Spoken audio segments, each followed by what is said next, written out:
doesn't just come down to one thing. It is about living your soundbite, being really true to who you are, and making sure that comes through in every part of your application.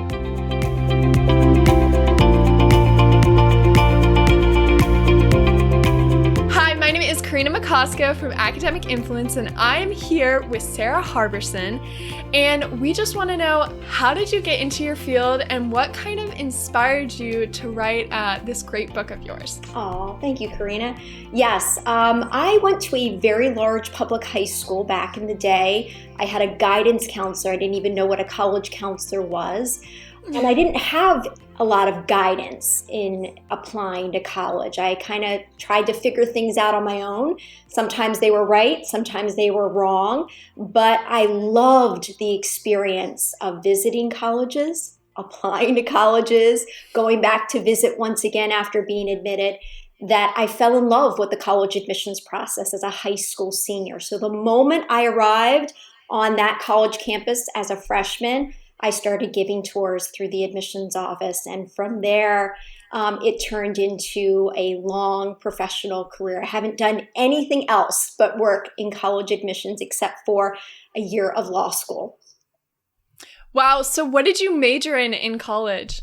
So in the end, I changed my major several times, and that's very common. There are plenty of high school students that will change their minds about their majors 3, 4, 5 times in their last year of high school, and the same thing can happen when they get to college. But in the end, I was a communication and rhetoric major with a minor in theater.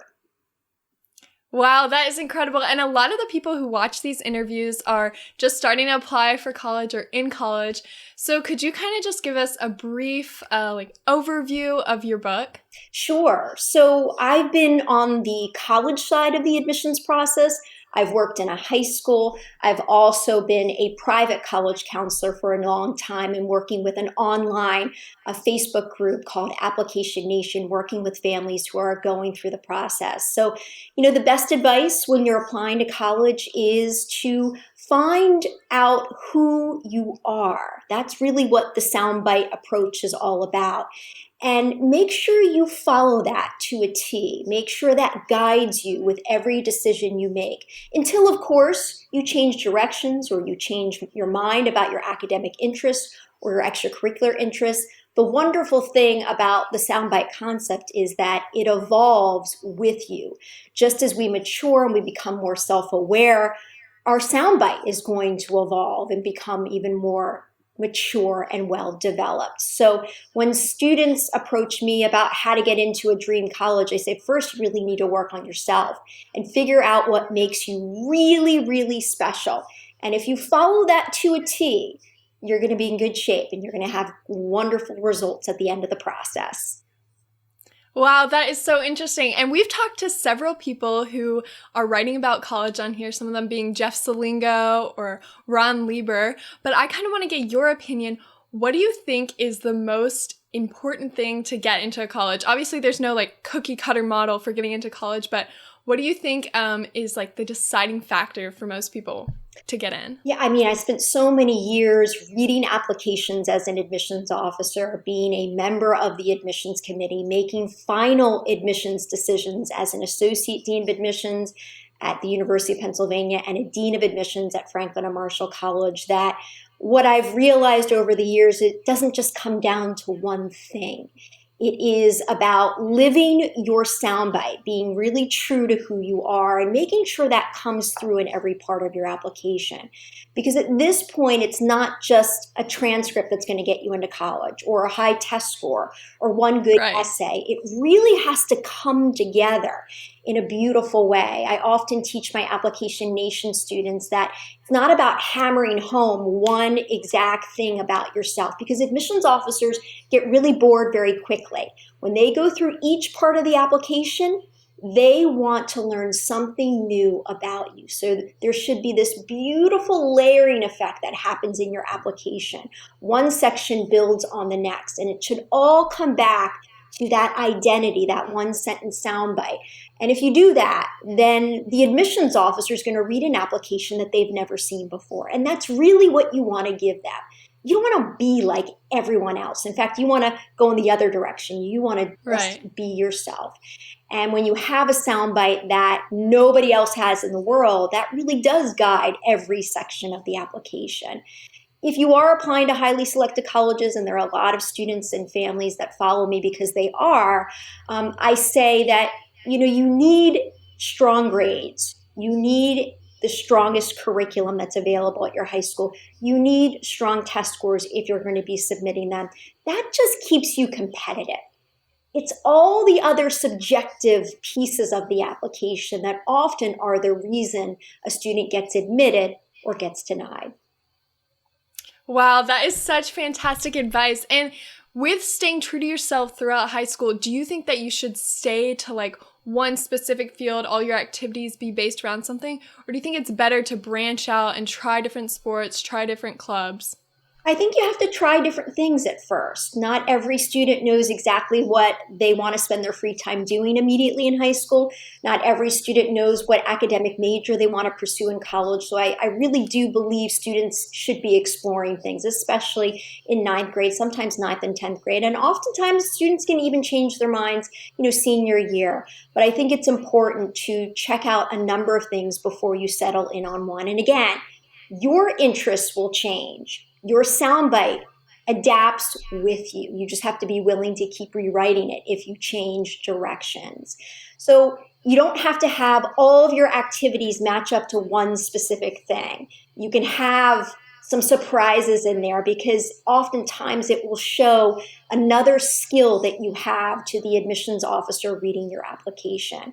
So there are going to be some students that are well-rounded, they do a little bit of everything. And there are going to be some students that are well lopsided. Both types of students can succeed in the admissions process.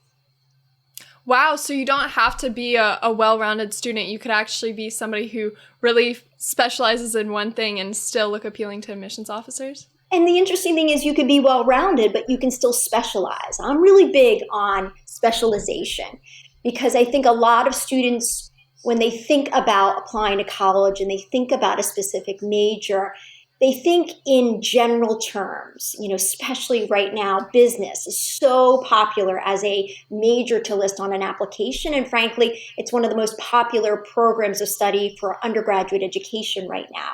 When I talk to students who are interested in business and I say, well, what aspect of business do you want? They might give me kind of a subfield under business, but they're not able to go into much depth. And so it's really important that no matter what academic subject matter you are interested in or what extracurricular activity you like, try to get as specific as you possibly can. Or else the person on the receiving end is saying, well, business, so many students say business. So many students say finance. So many students say, they're involved with a sport. Get as specific as you can. Become a little mini expert on that very specific field of interest that you're interested in, or even an activity that you want to pursue. Wow. And so other than just being specialized, how do you differentiate yourself from all of the other applicants who have the good test scores, the good grades? And what about for somebody who has no idea what they want to specialize in? How do they kind of differentiate themselves? So, for major choice, you don't have to figure that out. Sometimes you don't even have to figure it out for the admissions process. But it's so important as you look around with your friends, your classmates at your high school, the people in your community, even your family. You see people doing things, and they're doing things not always for the right reasons. They're doing it because their friends are doing it, or their parents want them to do it, or there are family expectations, or society, the pressure of society tells a student to do certain things. I tell students it's great to kind of hang out with friends and do some things that your friends are doing. And obviously you want to make your family happy, but ultimately you have to live your life and make yourself happy. So, there's an example in the book that I give. I used to work at a high school, and it was a highly competitive high school. It was a private high school, all girls. 100% of the students went on to four-year colleges, and it was cool to be smart. In other high schools, it might be cool if you're an athlete or cool if you're into the arts. But at the high school where I worked, it was cool to be smart. And every single student seemed to join one of the clubs called Model UN. And everybody thought it was so cool. You get to go to Harvard for a Model UN conference. But the truth is, there were dozens, maybe even 100 students from our high school that were involved with Model UN. And there were thousands of students going to the Harvard Model UN conference. You're one of many students doing it. And whenever I would pull aside a student or I'd be talking to them about their college lists and they would be telling me about Model UN, and I would say, why do you do it? Oh, my friends are doing it. So that's something that I think is really normal. I think there are still adults doing things because other people do them.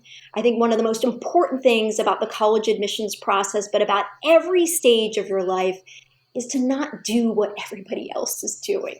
That if you carve out your own niche, whatever it is, America's College Counselor right here, there's nobody else that has that title in the world. If you do your own thing, you can really stand out. You can stand out with your application.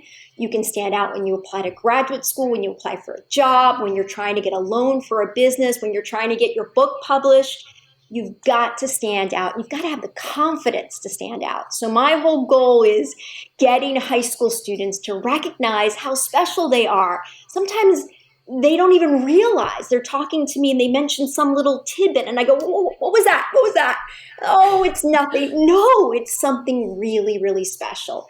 So your special thing could be your culture, it could be your background, it could be your upbringing, your family, it could be an academic interest, it could be an extracurricular activity, it could be a personal hobby, it could be just a personal skill. So Soundbite really gives students, every type of student, the chance to really stand out.